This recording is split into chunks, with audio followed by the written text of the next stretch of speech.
관세 관련해서 부총리님 송구하게 생각하신다 그러면 우리 저희한테 오늘 주신 관세 협상 결과 보고에도 그렇게 돼 있어야 되는 거 아닙니까? 왜 보고서에는 일본, EU 등 주요 경쟁국과 비교하여 불리하지 않은 결과를 확보했다. 미국 시장 내 경쟁력을 유지했다. 라는 식의 자화자찬 식의 설명을 써놓으시고 정작 이 자리에 오셔가지고 부총리께서는 송구하다. 이거 약간 앞뒤가 안 맞는 거 아닙니까? 저도 방금 존경하는 이인선 의원님 말씀하신 거 지적하려고 했어요. 우리 한국 자동차는 원래 관세 0%였습니다. 근데 일본이나 EU 같은 경우 2.5%였죠. 12.5% 저희가 방어했었어야 되는 거 아닙니까? 그리고 지금 영국 같은 경우도 여기 자료에는 빠져 있는데 2.5%였는데 10%로 7.5%밖에 인상이 안 됐습니다. 그러니까 지금 대한민국 자동차가 관세 기존에 갖고 있던 경쟁력이라는 것이 훼손이 된 거거든요. 그래서 그러면 국민의 대표인 저희 국회에 솔직하게 말씀을 하셔야지 이런 식으로 자화자찬식으로 얘기하는 건 적절하지 않다라고 생각하는데 부총님 생각 어떠십니까? 예, 의원님, 제가 절대로 자화자찬하지는 않습니다. 다만 지금 자동차 같은 경우 12.5%를 제가 강력하게 주장을 하니까요. 실무자 상무장관은 그러면은 하지 마라, 25% 받아라 이렇게 얘기했을 때 참 제가 이거 어떡하지 하는 그런 또 고뇌도 있었다는 말씀을 드리겠습니다. 그렇지만은 제가 계속 트럼프 대통령 앞에서 주장을 계속 했었습니다. 그래서 당연히 네. 상대방 압박하죠. 물론 네. 부총님이 고생 안 하셨다는 건 네. 아닙니다만은 이 결과에 대해서 제대로 저희 국회에 보고를 해주셔야지 말씀하시는 것과 보고자료 내용이 달라서는 곤란하다는 거 다시 한번 말씀드리고요. 그 다음에 대미 투자 규모 관련해 가지고 말씀을 좀 드리겠습니다. 총 3,500억 달러 이렇게 하니까 잘 감이 안 오는데요. 대한민국이 1980년부터 2024년 그러니까 45년 동안 대미 직접 투자를 한 액수가 총 얼마인지 부총리 혹시 알고 계십니까? 정확한 숫자는 잘 모르시겠죠? 그게 2,453억 달러입니다. 그러니까 우리가 지난 45년 동안 대미 투자를 한 것보다 1,000억이 더 많고요. 그리고 지난 45년 동안 대미 투자액이라는 것이 투자하고 대출을 다 합친 규모입니다.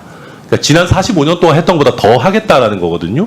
그럼 이 3,500억 달러의 투자라고 하는 거를 얼마 기간 중에 해야 되는 겁니까? 이게 연간 어떤 배분이 있습니까? 아니면 트럼프 대통령 임기 중에 하는 겁니까? 이 기간이 언제까지입니까? 지금 아직은 그런 부분에 대해서는 이제 추가적으로 협상을 더 해야 됩니다. 해야 되고요.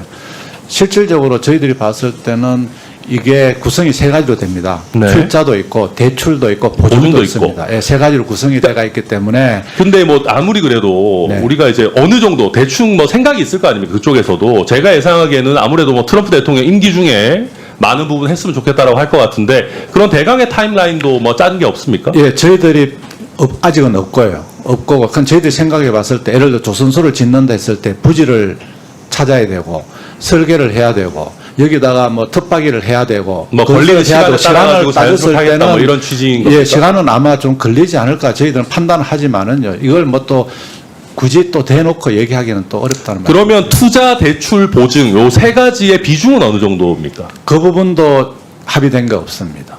그 부분 합의된 게 전혀 예, 없어요. 그냥 투자, 대출, 보증을 구성을 한다 이렇게만 돼가 있습니다. 그러면은 그런 식이면은 네. 이게 우리 정부가 어느 정도 돈을 투자해야 되는지랑 민간 기업이 어느 정도 분담해야 되는지 이런 부분도 지금 계획이 나온 게 하나도 없습니까?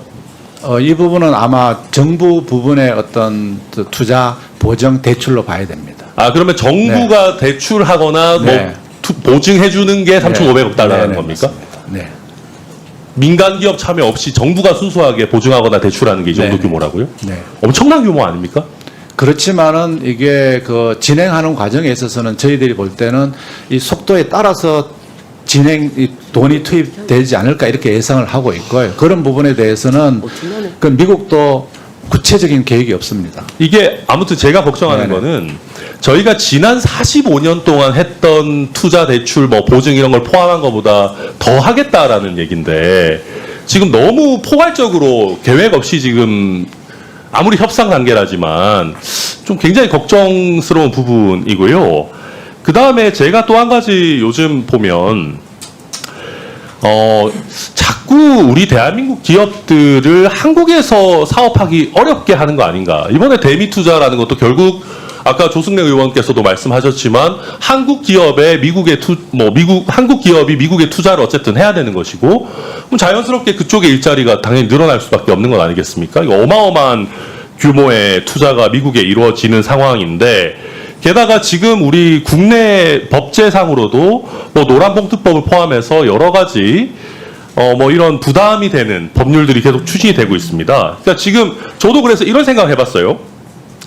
그게 조선업이 됐든 아니면 뭐 다른 어떤 산업 분야가 됐든 이 미국과의 관세 협상 때문에 우리나라 대기업 뭐 아니면 뭐 1, 2차 벤더 포함해서 민간 기업들이 미국의 투자를 확 늘려야 되는 경우들이 있을 거 아니겠습니까? 그렇지 않아요? 우리가 약속을 지키려면 투자를 해야 될 거 아닙니까? 그러면 이번에 지금 개정되는 노란봉투법에 따르면 이렇게 해외에 투자할 때도 그것을 이유로 노동조합이 파업을 할 수 있잖아요.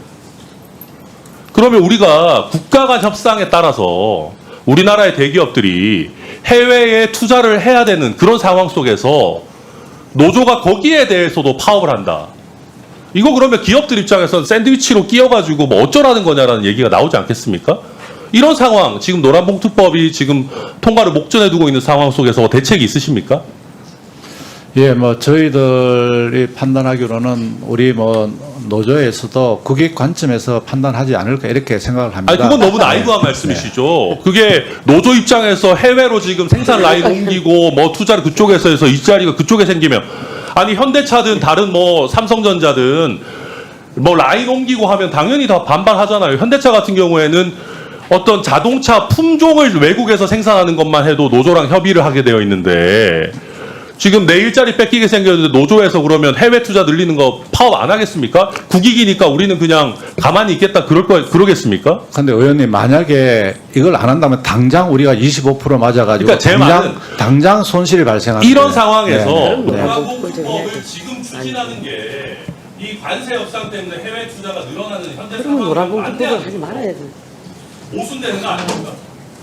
예, 뭐 노란봉투법에 대해서는 또 정부 내부에서 또 구체적인 매뉴얼도 만들고 이렇게 해서 대응하다고 저는 판단이 되고요. 답답하다. 지금 당장 의원님 말씀하신 대로 그걸 두려워해서 안 하면은 당장 우리 물건이 안 팔려서 당장 이렇게 피해가 온다는 점을 좀 관세 협상은 해야 네네, 되는데 네. 이런 상황에서 어떤 경영상 판단, 해외 투자 이런 거에 대해서 파업을 할 수 있도록 문을 지금 열어주는 게 맞냐는 거죠. 제가 말씀드린 것처럼 그런 부분에 대해서는 아마 노조에서도 그 합리적인 생각을 하지 않을까 이렇게 생각을 하고 있습니다.